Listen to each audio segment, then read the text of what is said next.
So thanks for joining us, everybody. Good morning or good afternoon, depending on which time zone you're connecting to this webinar from. My name is Josh Long. As I was just so wonderfully introduced, I'm the developer advocate for the Spring projects at Pivotal. And Pivotal, by the by, is the new home of Spring. It's where the Spring team and all the great open source Apache 2 license projects and so on moved in April of this year. It's a new company. Founded on open source, so we're the new home of Spring, including RabbitMQ, Redis, the Grails project, the Groovy leadership, Apache Tomcat leadership, Cloud Foundry, the open source platform as a service, a Hadoop distribution, lots of really just a great open source stack for dealing with today's problems and building for tomorrow's needs. Very, very, very forward thinking, very programmer facing, and of course. At the heart of all this, Spring is the sort of component modeling glue. For those of you who have used Spring before, you'll probably know that there can be a lot of different options, a lot of different choices. So to help sort of better understand that field is this diagram here, right? So the top level here is the I/O execution layer. This layer, if you look at the diagram, describes the technologies in the Spring stack that help you deal with processes. And of course, that's a very low-level, metaphor or idiom. But basically, Spring XD is a turnkey appliance for dealing with large and real-time data processing solutions. And Spring Boot is our focusing of attention for Spring applications. It's a way of building applications using convention over configuration as far as possible. And of course, Grails is our Groovy language rapid application web framework that needs no introduction. And all of these technologies sit on top of the rich sort of wealth of APIs and libraries that Spring provides, including support for integration, batch processing, big data, web applications, reactive or otherwise, etc. And of course, all of that, in turn, sits on top of our common data support for NoSQL, NewSQL, not only SQL, and SQL-type data stores. And then all of that further sits on top of things like the core framework, and it can work with common things like Spring Security. So when you see Pivotal out there, it's still us. We're still the same team. We have a new home on the web, by the way. We're actually now at spring.io. So if you go to springsource.org, you'll be redirected to spring.io. There you'll find lots of great getting started guides that take about 10 to 15 minutes to complete to see completed. You follow the guides and you can see every step of the way required to achieve a certain task. So let's see, spring.io. Of course, it's important that you have a browser. So you can go here. You can see there's access to the guides, the projects, the blogs, etc. This application is itself a Spring application. It runs on top of Cloud Foundry. And that will itself be open sourced a little bit later. So looking forward a little bit, Spring 4 is just around the corner. It's the within, I believe we're saying it's the 12th of this month actually, we'll have it available. So you can expect to see that very, very soon. And Spring 4, as all Springs before it have been, is very much a framework for the JVM. It's not just a Java language specific framework. And what this means is, in practice, is that we have good support for different versions of Java, of course, and alternative support where appropriate. People think that you need to use XML to configure beans in Spring, and that's just not so. In point of fact, you haven't needed to use it for a long time. You can do things entirely inside of Java, or you can use Groovy or Scala or what have you. Spring doesn't care where it gets the information about which classes you have in your application and how they need to get wired up together, etc. As long as you do provide it, right? So we've provided different APIs to help you explain this stuff to Spring. So for example, if you're using the Spring Scala project, again, Scala is a nice language to use inside of IntelliJ, so there's no reason you couldn't. If you're using the Spring Scala project, then you could use the functional configuration API. Here you can see we're defining different beans using a DSL, taking advantage of some of the dynamic features of the Scala language. We can also use the Groovy Bean Builder. This, of course, has been around for a long time inside of the Grails project, and inside of Spring 4, we'll see it merged into the core.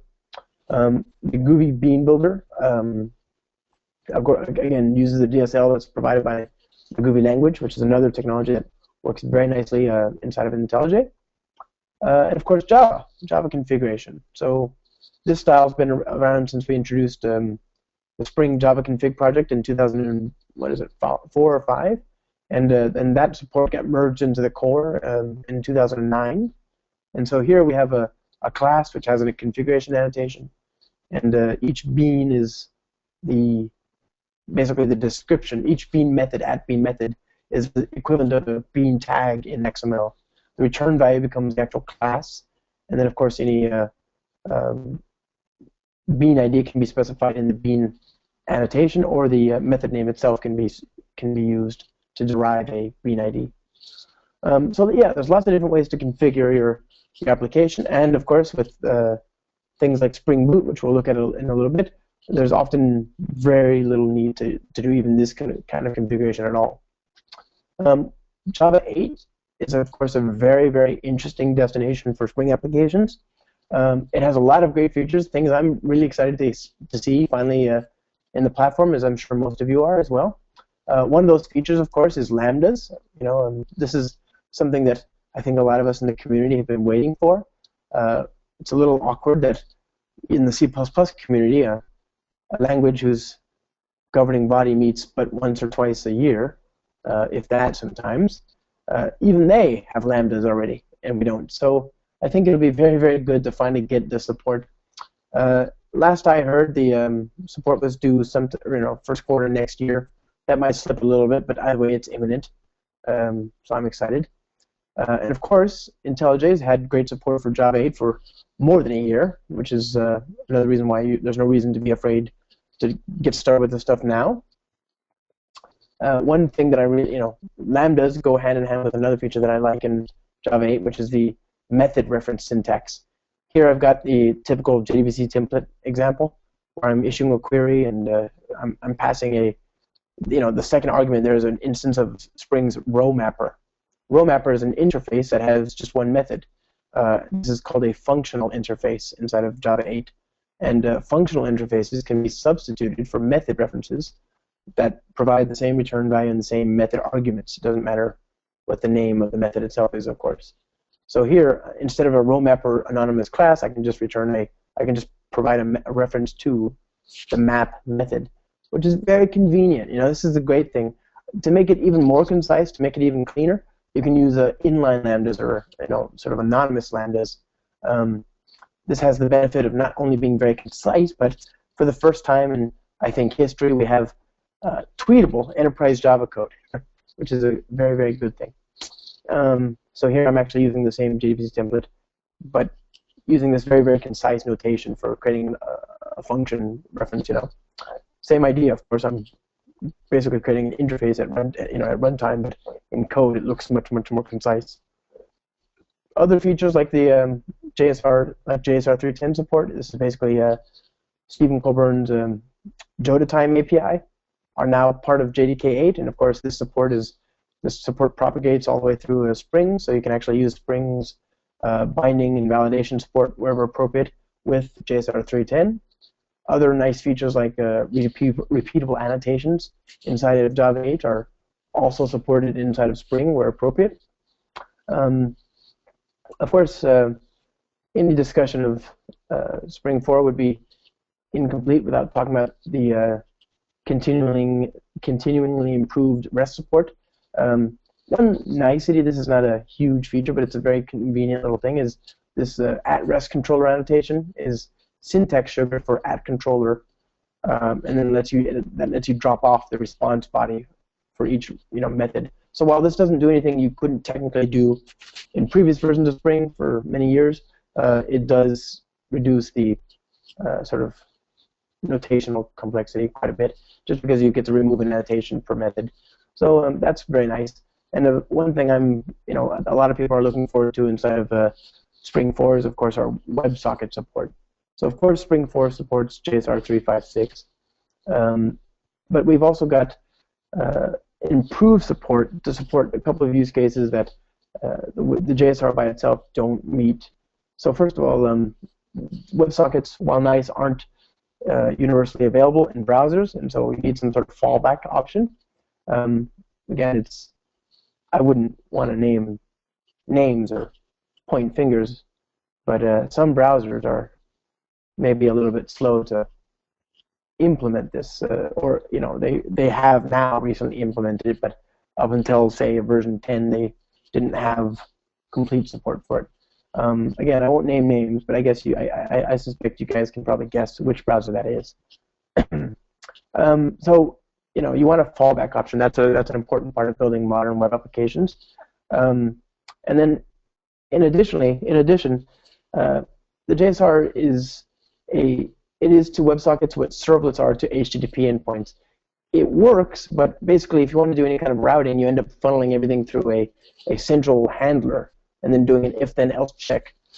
So mapping based on the destination of your messages isn't natural in this case, because you end up funneling through this one single handler. You need some sort of controller, after all, right? So both of these things we've addressed with our support. We've actually got support for sock.js, which is a superset of the WebSocket protocol. So you can use that with the sock.js client and get graceful degradation of the bidirectional channel across different browsers, even though they don't support WebSockets natively. And of course, Spring 4 supports the STOMP protocol, which is modeled after HTTP frames, and we support it on top of WebSockets. This is something you can use. You can also plug into a broker like RabbitMQ or ActiveMQ, so you don't have to. You can use a simple broker that you set up inside of Spring MVC, or you can use one that plugs into something else like that, like a RabbitMQ broker. This gives you a messaging protocol, and in this way, you can take advantage of messaging style semantics to build your very reactive web applications. Here's an example of an endpoint inside of a controller that will receive a message and then handle it and forward it to the topic that we want to. The message it's sent out to anybody who's listening on topic/greetings. So the messages come in at /greeting from a client, and they get routed to topic/greetings. There's another endpoint type called a subscribe event at subscribe event, and that gives you the chance to send back data to the client without routing through the broker immediately. So that lets you even handle the subscription event for STOMP. And this is a very natural component model for building applications. Routing in this case, of course, is based on the destination header of the message. So at message mapping /greeting. This will feel very similar to at request mapping inside of Spring MVC. Configuring such WebSocket support, of course, is fairly straightforward. Here's an example of a configuration class, and we've turned on the simple WebSocket message broker support. Here, turning it on for a portfolio project. And above this, beyond this, there's of course lots of great features as well. But I just wanted to give you kind of the broad strokes. Of course, Java EE7 is very well supported inside of Spring 4.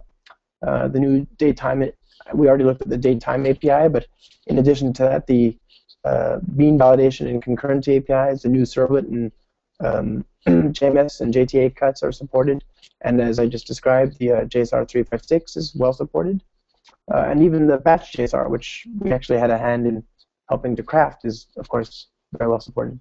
So we're very happy to support Java E7. There's a lot of stuff there. I hope you guys will check out the release notes as they're being made available. So with that, Yann, did you want to resume?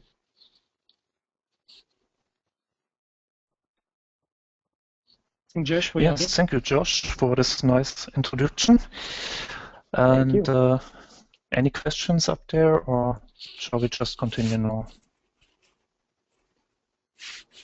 I think we can continue and then come back to the questions.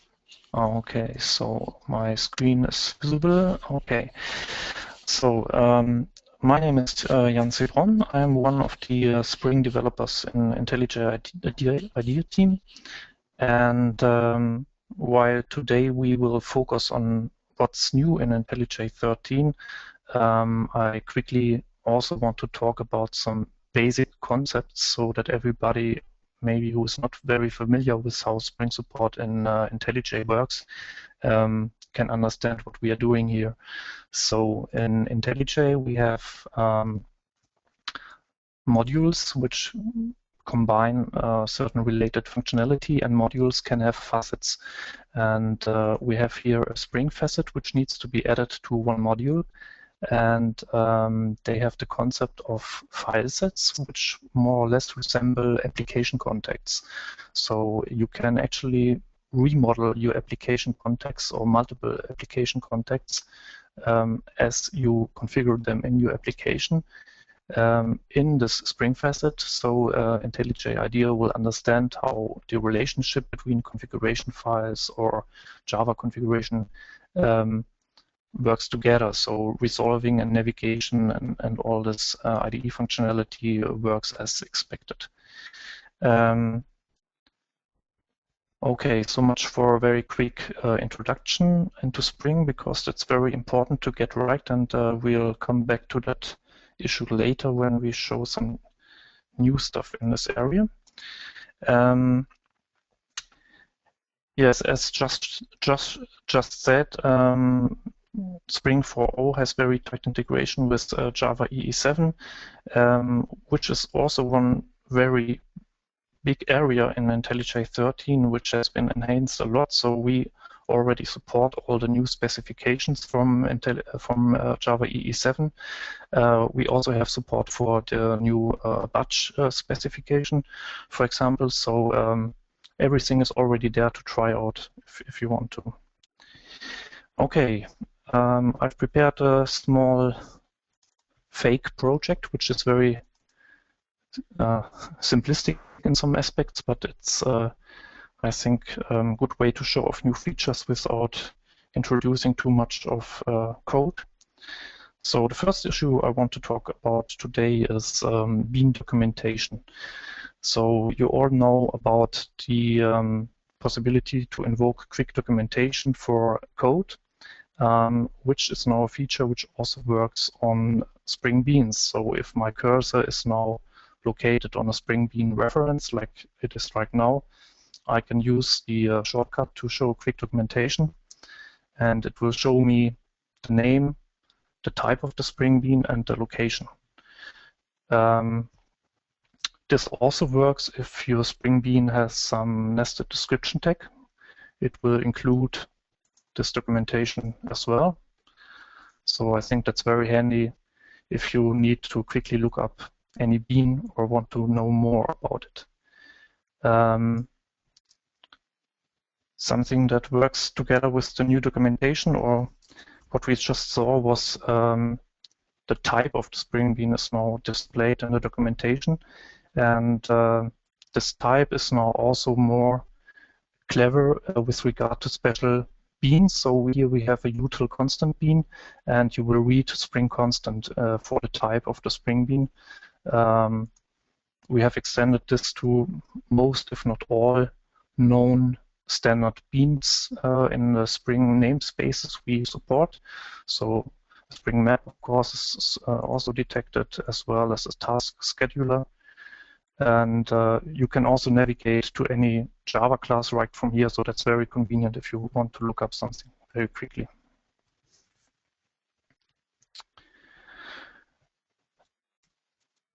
Another thing which is a bit related to that is the presentation, which has been enhanced in IntelliJ 13. So we have now the bean icon, which will change depending on the bean type. So here we have an abstract bean, and this abstract bean has a small difference in the icon, so you can recognize it visually very easily. The same is true for prototype beans, which have this small n on the icon. And everywhere in the user interface, these icons will be used. So it's very easy to catch different kinds of beans. So sometimes you want to use one of the refactorings in Spring as well. And we had a long-standing request for more intelligence with renaming beans. So I'm going to rename this bean right now. And in IntelliJ IDEA13, we have introduced completion for renaming beans. So it will complete or show proposals according to the class type of the bean. And if I choose a bean ID which is already used, it will also show me an error as well as the corresponding location of the bean. So you can't introduce naming errors by accident.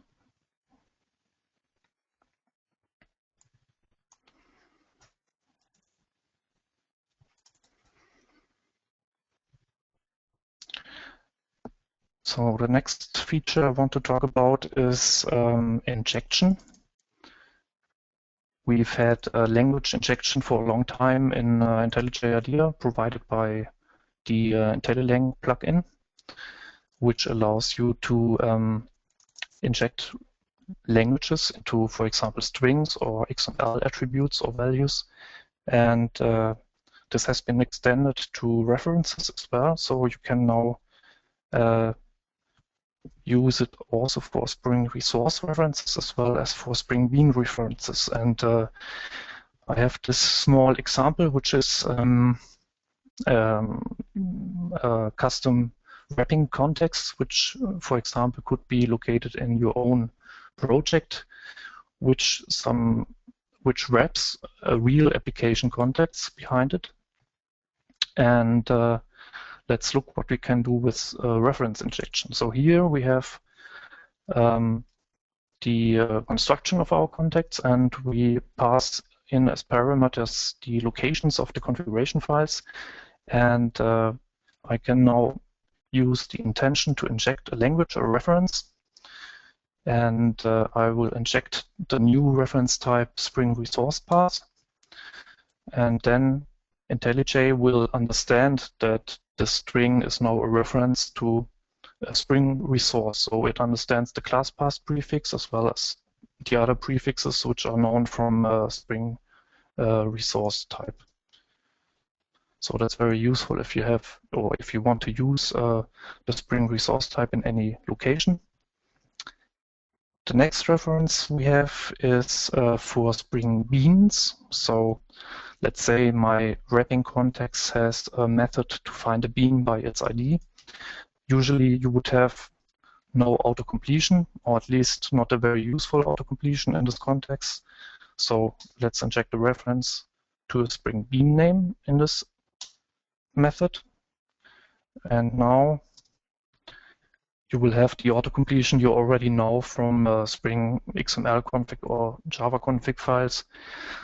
And of course, as always, navigation works as well as anything else which is available for Spring Bean references. So the last injection I want to show very quickly, which has been available before 13, but maybe it's not known to many people. So if you have some kind of EL expression, maybe a Spring EL or just the plain EL, you can as well use this here.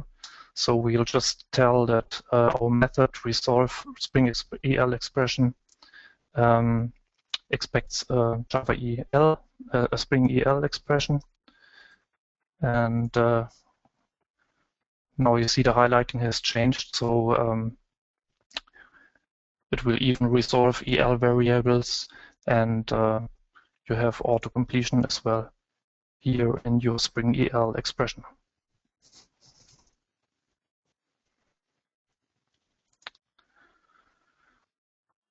Okay, the next topic is about configuration.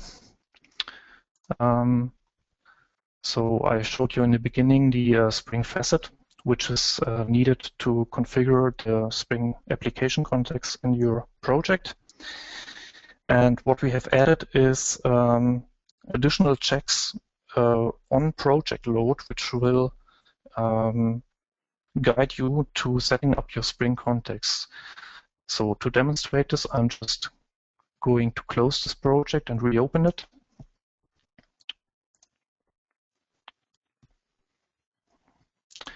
And we have this notification here on the right upper corner, which tells us that some unconfigured Spring configuration files have been found in this project. So we can actually show them right from here. And these were, of course, set up by me so that we have some bad configuration in this project. You can as well open the Spring facet in the corresponding module. And it will also repeat this error in the Spring facet, so you cannot miss anything in your module. And of course, if I edit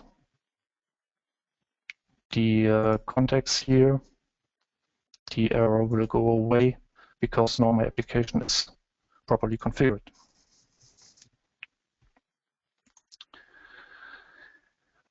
There's a separate entry here for programmatic contexts found. This is something which is not released in 13 yet, but we are working on it. So what's a programmatic context? Some people use programmatic context setups for the applications, maybe for standalone or command line application, for example, or just for convenience. So here we instantiate a class path XML application context from Spring, and IntelliJ is highlighting now the usage of such a programmatic context. Just going to close this notification, and I can now use the intention to set up this Spring context, this programmatic context, and it will set up the context in the Spring facet for me. What it does not do yet, and which is the thing which is missing, which will be delivered in 13.1, is gathering all the information about the programmatic setup and auto-configuring this context for you in your Spring facet. So that's very easy also to detect and set up such contexts correctly in your IDE. Okay, as I said, that's just a teaser. This programmatic context detection is coming in 13.1. What I didn't show you was how to suppress, for example, such warnings. So let's remove this Java configuration again to make it wrong. And immediately it will show a warning also in the editor. So you will also see configuration editors, configuration errors in your editor as you type or as you change your code. And of course, you also have quick fixes here to set up an application context. And you can choose any existing application context right from here. And it will add this configuration file to the existing context. But you can also create a new application context as you like. It depends, of course, on your application. Okay, that's about the configuration changes. And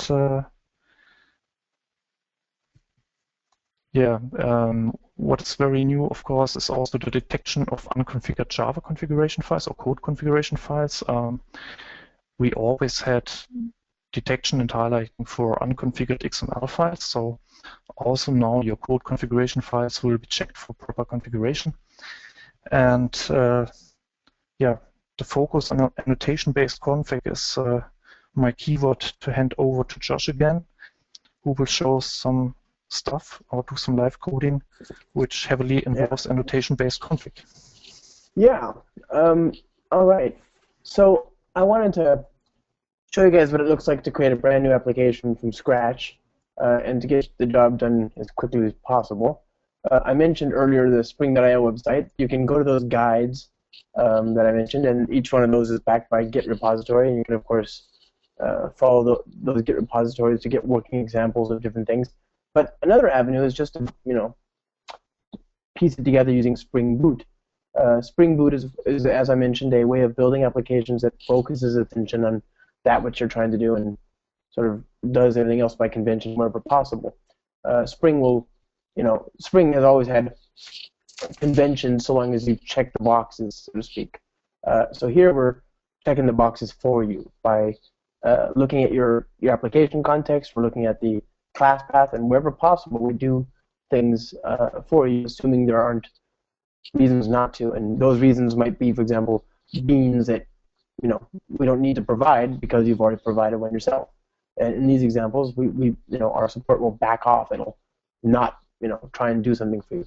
But really, if you have something on the class path, for example, then you'll have to opt out of having that support. And that's a nice way to go, because all you're going to do is add things to your class path and you get more features and you can tailor them, but the customization is minimal. A great way to get started with Spring Boot is to use this little web service. You go to start.spring.io. I'm going to say org.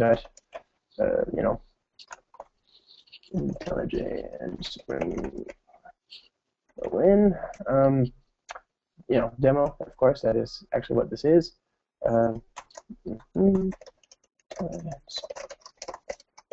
So there we go. We're going to say we want the web support, right? So this will bring this is going to generate a Maven project for us that has all this prepackaged web support we want.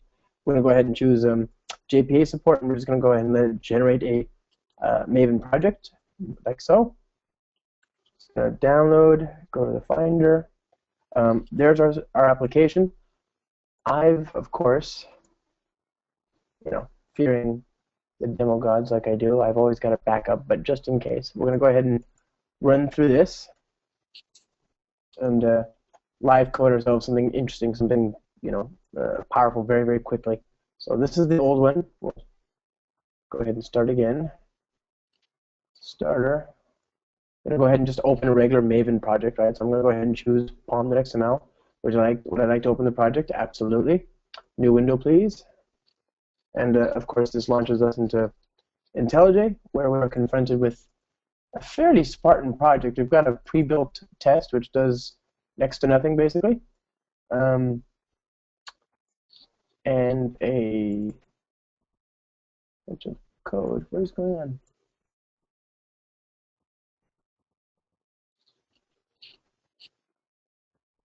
I have angered something here. Josh, I guess XML file is broken with %. Sorry? XML file is broken here. Oh, yes. My fault. And so our web service needs to be fixed. Enable auto import. Absolutely, yes. Good. So lesson there is don't put ampersand in your generated output. Thank you for that. Good catch. So okay, we have a very Spartan directory structure. We have a public static void main, inside of a class, and it says @enable auto configuration. This is Spring Boot's queue, telling it to do whatever it can for us on our behalf based on convention. Remember, we've chosen to have the Spring Boot start a web, and we want the actuator, and we want JPA support, as well as testing support, but we'll ignore that for now. And what this gets you is all the libraries you're going to likely need to do web applications, and all the libraries you're going to likely need to do JPA database applications. So this is an opinionated, we're going to do everything we can to be useful out of the box sort of thing. Let's go ahead and build just a simple application. We'll start using the default approach, which is public static void main. We're going to actually build a web application, but you can still leave it like this, or we can convert it into a WAR. We'll do that in a little bit. So let's just imagine a fictitious, some sort of database of bookings for a restaurant. I don't want to get too deep into the domain model, but we'll just work in terms of bookings, okay? So first of all, we need a booking entity. Go ahead and create that. We're going to probably need a configuration class, right? So we'll create a configuration class for our application. It's going to be backed by a database, so we'll create a database repository, a booking repository. What else do we need? We need a controller. We want a RESTful service to deal with this, so booking REST controller. And then it would be nice to have a web page as well, so we'll go ahead and build a MVC controller. Let's see now. So this is going to be a JPA entity, a JPA application. So I'm going to go ahead and import the JPA annotations here, and we'll just use IntelliJ to kind of breeze through this as much as possible.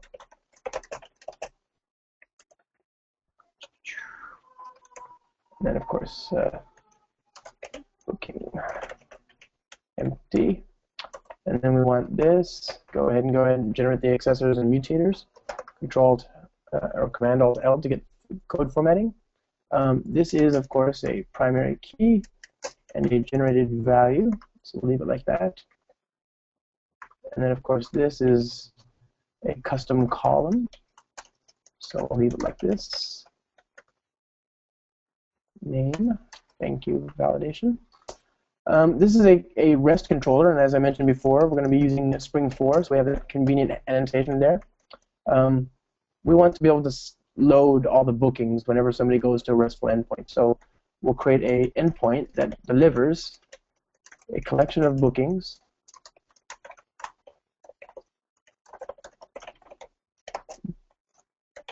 like that.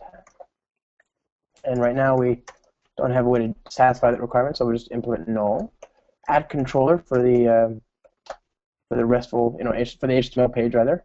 And then we need a repository. So here we're going to actually take advantage of something called Spring Data, which gives us the ability to do finders, based on convention. And to show you an example, I'll say extends JPA repository. I'm going to go ahead and say that we want to build a JPA repository for entities of type booking with an ID of type long. And I can do anything here. I can actually create like a list of booking objects by name, string name. I can say, here's my query is gonna, the query is gonna be generated by convention by looking at this method name. Spring Data is gonna say, oh, you want a query that finds bookings by name, and of course behind the scenes that'll get translated into something like booking B, where b.name equals, etc. Okay. That's very convenient. We don't need to worry too much about that. And then, of course, to configure all this, we need to, turn on a few features that Spring Boot hasn't already turned on for us. So first of all, we'll create an empty configuration class. Right on. We're going to turn on transaction management, and we're going to turn on Spring Data web support. And then that is it. We don't actually have any beans to configure per se in this application because Spring Boot will do so much of it for us. Let's go ahead and flesh out the pieces here. This is going to be a controller, a RESTful controller for our bookings. And in order to make it work, we're going to inject or AutoWire, in this case, a reference to our booking repository. Here I say this.booking.repository, find all, voila. And then what else do we need? Let's test. I think that should be a good start. Oh, we probably need something to actually insert the data for us. So we're going to rely on the fact that Spring Boot needs convention, and it can work with just convention. So we're going to create a new directory here called the source main resources, like so. And we'll tell IntelliJ to please go ahead and just be aware of that new directory. And Spring Boot will look by default for a file called application.properties. Of course, you can support other property files just like you normally would by using the @property source annotation or the context, the property placeholder resolution mechanism in the XML. So here's the property file, and we'll look at that in a bit. And then right now we also want to load data for our application. So we want to be able to load SQL in particular, each time the application is running. So I'm going to go ahead and use my little cheat sheet here just to save some time, like so. Go ahead and change, we need that, of course. I don't know, just whatever, that's fine. Okay, so we'll leave it like that. When Spring Boot starts up, it'll see data.sql. It'll see that we've configured a database, or that we want to, talk to a database. It'll also see that we've got the H2 libraries on the class path, for example, and it'll give us an embedded database if we don't provide one by ourselves. So if I go back down here and I configure a bean of type data source, then it won't create one for me. But since I haven't, it'll just assume I want an embedded one since it's got certain libraries on the class path, which is very smart. That's very convenient. It does what I need, but it doesn't get my way if I want to do something different. Okay. So data.sql is loaded. The application components are here. We'll come back to this guy in a second, and I think that's a good start. So right-click on this, choose one as an application. Wait for this to go. Again, the @enable auto configuration is where all the magic is happening, right? So this is actually just it's going to look at the application. It's going to look at the components that are registered in the application and realize, oh, this is a web application. We should probably go ahead and start up Tomcat for us, so that they can develop quicker. So localhost, like so, should get you those 4 different endpoints. Right? That's just REST, of course, nothing special. Again, all that data, all the JPA support is provided by Spring Data. We didn't have to write much code at all for that.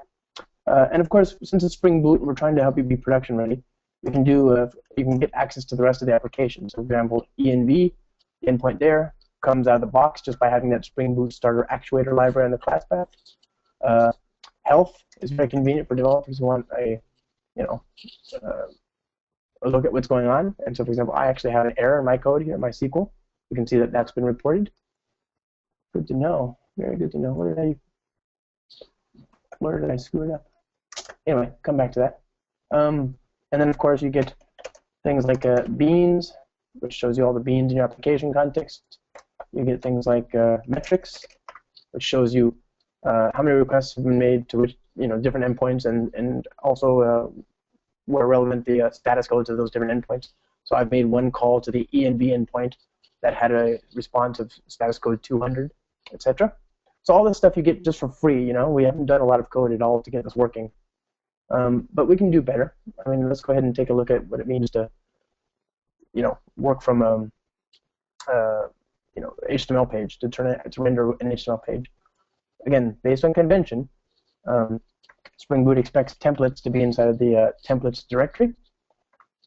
We can choose different styles for templates. I'm going to go ahead and use TimeLeaf.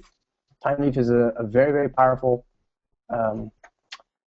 library for doing HTML5 natural templates that are very similar in style to those of the Wicked or Tapestries templates, etc., or Facelets, sort of, from JSF, although that's a bit of a stretch. So I'll go ahead and add that dependency here.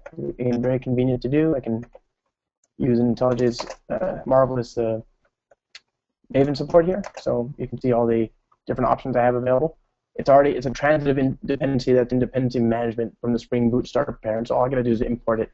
I don't have to specify the version in this case. And then once I've done that, Spring Boot has everything it needs to automatically configure the engine for me and know to look in the templates folder for templates that we want to use to render stuff. I'm going to go ahead and just use this template here. So we're going to call this one bookings. It's just going to enumerate the bookings that we have. It's nothing fancy here, just a very basic TimeLeaf template.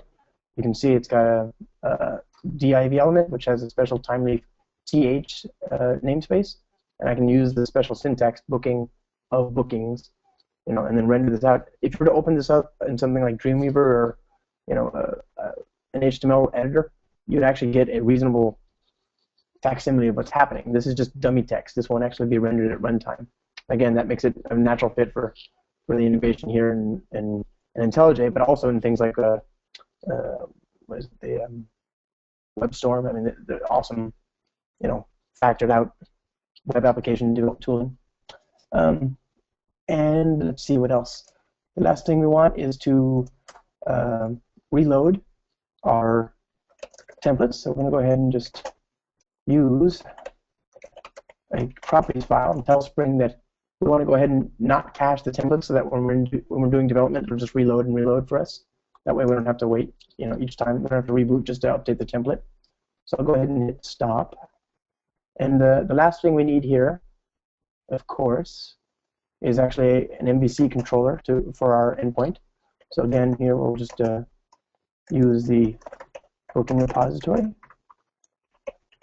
create a request mapping, an HTML page, string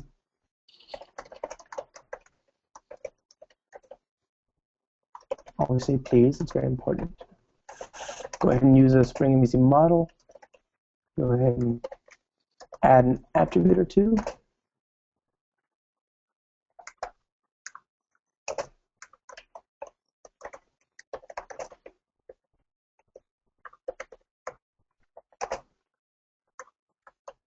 Okay. Again, by default, it's just going to look for the view named after this, named in the same way or based on convention as the string that we return from this controller method. So this will render an HTML page and delegate to this time leaf template that we have here, and the RESTful controller just renders the collection and the objects directly using JSON, since our client specifies an accept header with JSON in it. We can now relaunch. Or debug, of course. This is, after all, just a regular Java program. And we're just doing everything inside of the editor here. There's no reason to sort of conceptually move away. If we had actually specified a data source, there's great tooling inside of IntelliJ for connecting to a SQL database and manipulating everything and doing autocomplete there. And even inside of our HTML, we could have used all of IntelliJ's really great CSS and JavaScript support. For example, web jars is a way of bringing in jars nicely, and there's nothing sweeter than a really good tool that knows about JavaScript and knows about how to refactor things like JavaScript and CSS. So, okay, our application, of course, is back up. Bookings still works the way we expected to, but now we can go to the HTML endpoint there and get the same data back in HTML. Again, this has all just been code. I haven't needed to worry about anything else. I mean, I've put everything in one class here just for convenience, right? But it's also because it's very approachable. I mean, you don't really have to. There's not a lot of concerns to think about here, right? This is all just sort of the application you'd write on the back of a napkin, and in this case, it practically runs even in that shape, One last thing, of course, is you can also build. Right now, this is configured to create an Uber jar. So if you build this application as is with Maven, you'll get an Uber jar, which you can then Java jar and then run on any container, including in the cloud. For example, on our open source platform as a service like Cloud Foundry or Heroku, etc. But you might just as easily deploy it into a servlet container. So in order to do that, you extend Spring Boot Servlet Initializer, and then you can override the configure method here. And again, I'm just going to go ahead and specify application.class. And then finally,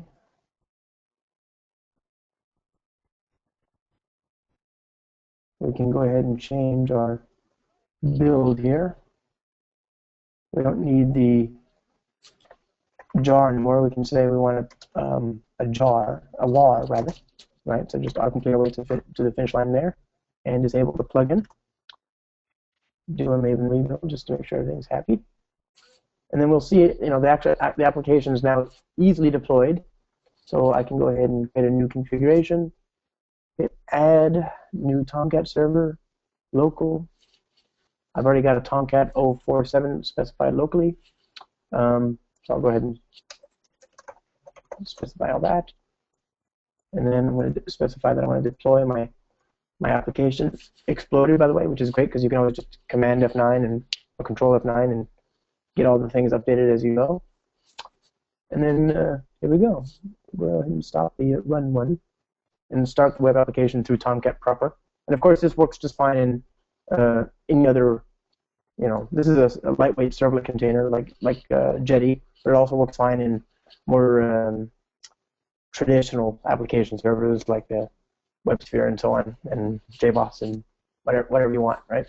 So there's the actual application now running from Tomcat. And of course, Tomcat works fine inside of IntelliJ. Everything else seems to work great inside of IntelliJ. And new in the latest version, of course, is one of my favorite new developments is the Cloud Foundry support.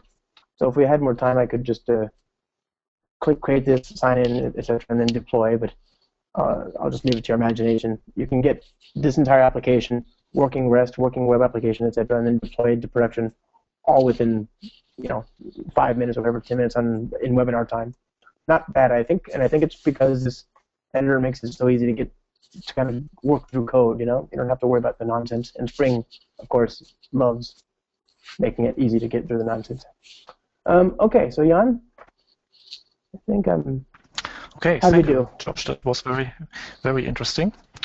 And okay, we are a bit short on time now, so I will rush through the last remaining items I want to show in IntelliJ. So just for the record, no problem. We have a couple. Okay, here I am. I'll stay late. We can stay after the webinar to take questions, of course, right? Yes, of course we will. Okay, so, good. We have a couple of new inspections for XML configuration files, which will highlight superfluous or, just redundant configurations, as well as wrong configuration when you, for example, mix factory and class instantiation. We have, of course, auto-wiring inspections. So this one here is correct, although it's never used, so that's why it's gray. But this one here, we have two candidates. So what I can do is add a qualifier and just tell which one I want to use. And of course, I can navigate to it again. And a couple of other things for auto-wiring have been improved as well. And one thing which is very nicely improved in IntelliJ 13 is better messages for constructor mismatch. So if you have constructor args configuration in your bean and they don't match the actual constructor you are attempting to use, you will get a very detailed information now what is wrong and what needs to be changed. Okay, so much for highlighting improvements, and now to one very big new feature in IntelliJ 13, which is the new Spring tool window, which we haven't shown yet. So what does it do? It gives you a very good navigation ability to not only see your modules here in the first column. In the second column, we show now the file sets, which we configured in the Spring facet, as well as the corresponding Spring configuration files, XML or application files, code files. And here we have the list of resulting beans, as well as the documentation window. So you can easily scroll to your application, see all the beans at once, see what they are about, get all the documentation all in one place. So that's very convenient if you are searching for some bean or for some configuration problem in your Spring application. Another very neat feature is enabling the graph. So it will show a small graph window under the documentation, or can also disable the documentation. So you see the direct relationships of the currently selected bean. You can also navigate to the bean just by double-clicking to its item in the list, and there's a couple of other navigation and filtering possibilities as well. So that's very powerful. The next thing is about Spring MVC support. We have worked on improving the documentation possibilities as well there. So we have a very basic request mapping here. And I'm just now going to switch to the MVC tab, which is of course also new in IntelliJ 13. And here you will have the list of all URLs as well as the controllers. So here's my request mapping. And here we can actually see the documentation for the request mapping as well. And I've prepared a bit more complicated controller here, which has a couple of more annotations and parameters as well. And they will also be shown in the documentation window. So you can actually see the path variables as well as their types. And you see the HTTP methods, which are allowed at this request mapping and much more.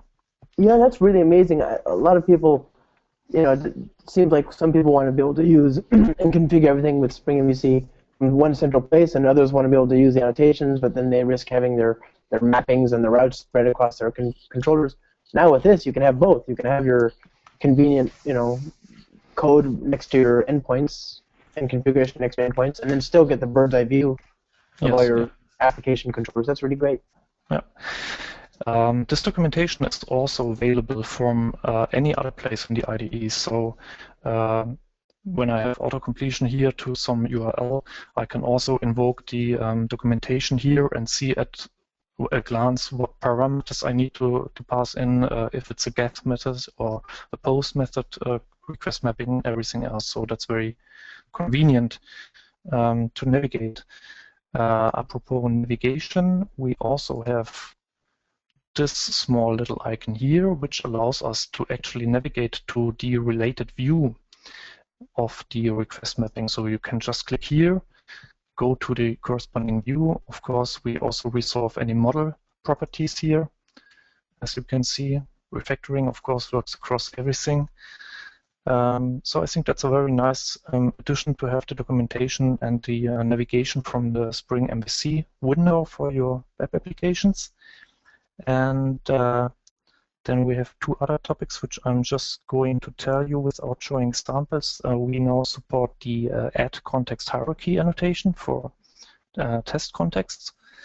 And we also finally support MongoDB as well as Neo4j and Gemfire repository annotations, as well as the corresponding XML configuration text from their namespaces.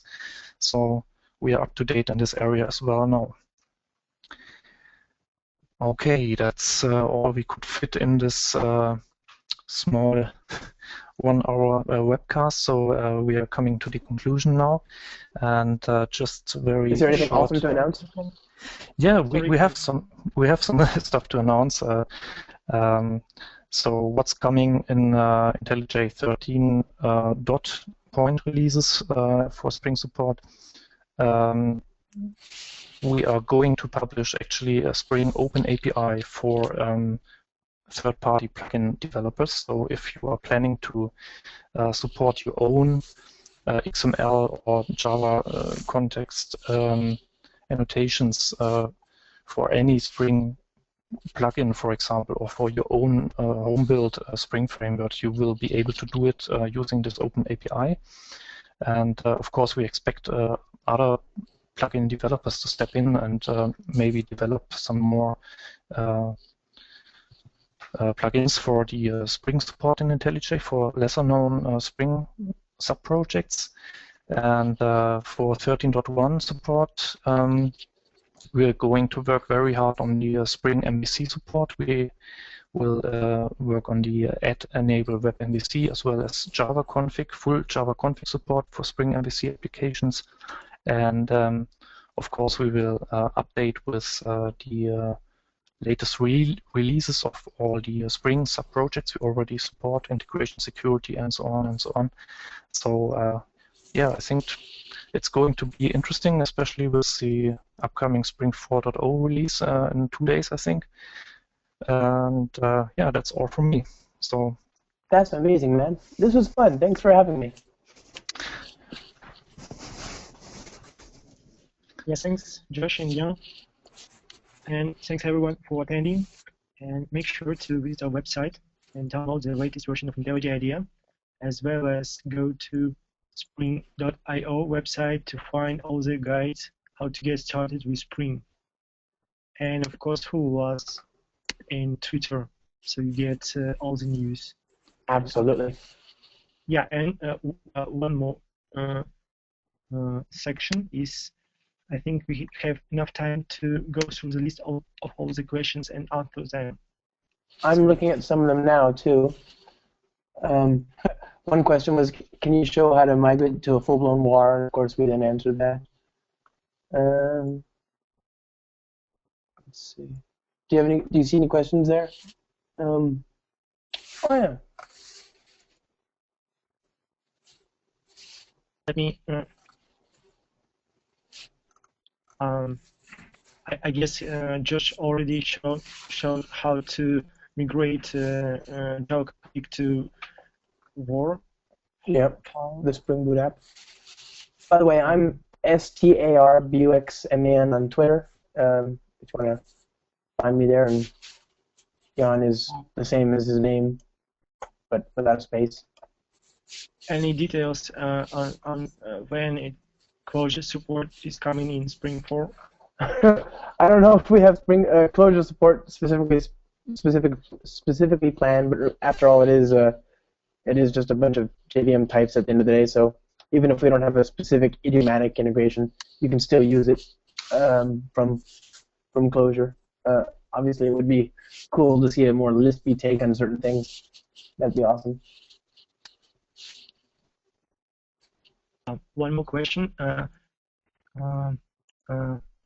It asks if you have more than one bean matched to the outward dependency injection.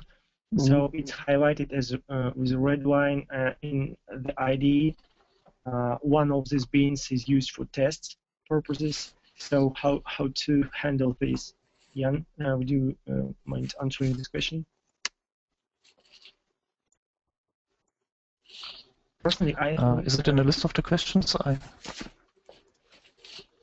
instance, if you use more than one bean, which match the dependency injection, outward dependency injection, and the injection highlight with red. Yeah, there can be multiple reasons for that. So one reason which is very common is just some misconfiguration of the Spring facet. So that's the first issue to check if the Spring configuration setup in your IDE resembles what your application actually should do. If that doesn't solve it, then please file a bug with more information, and we will take a look at that. So it's hard to answer this without a specific context. Yes, so. Sorry, Yann. The question was if one of these beans is used for tests only. So personally, I guess you could use profiles and choose profile so that they correctly highlight dependencies. Okay, so the configuration for test contexts, which are used, for example, for integration tests, is usually separated from the production context. So you don't need actually to configure anything in your Spring facet for the test context, because it will automatically pick up everything from the code. So if you have maybe configured some manual context, you should delete it and try again if it works. Now, if it doesn't, then please file a bug again with specific code examples, and we will investigate. Yeah, one more question. So Peter asks if we have the similar to window for Java EE. Yes, we do, and it's named Java Enterprise. So if you open any Java EE project, you'll find it.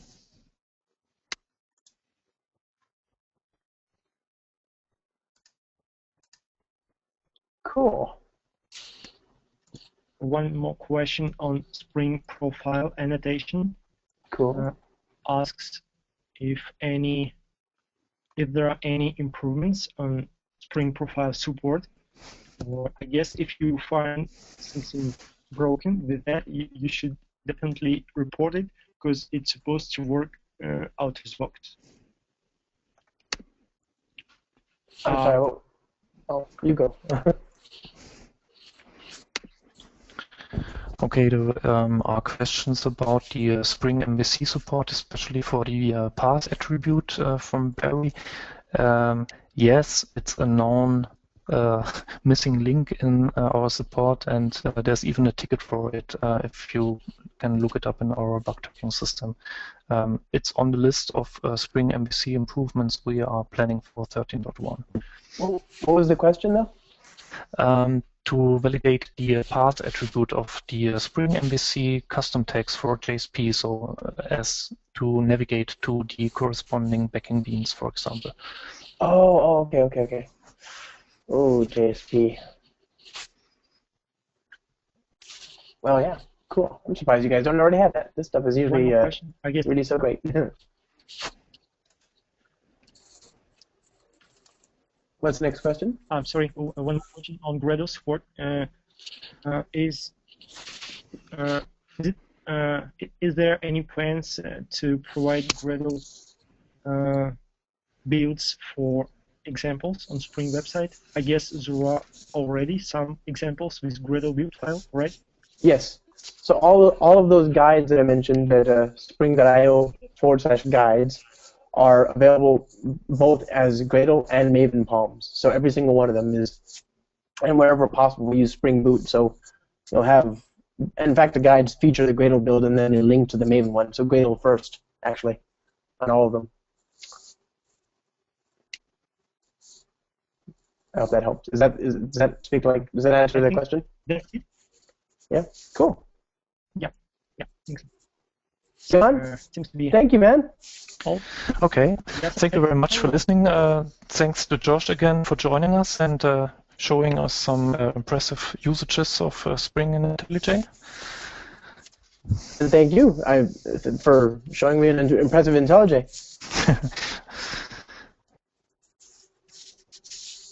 Thanks all. Have a good day.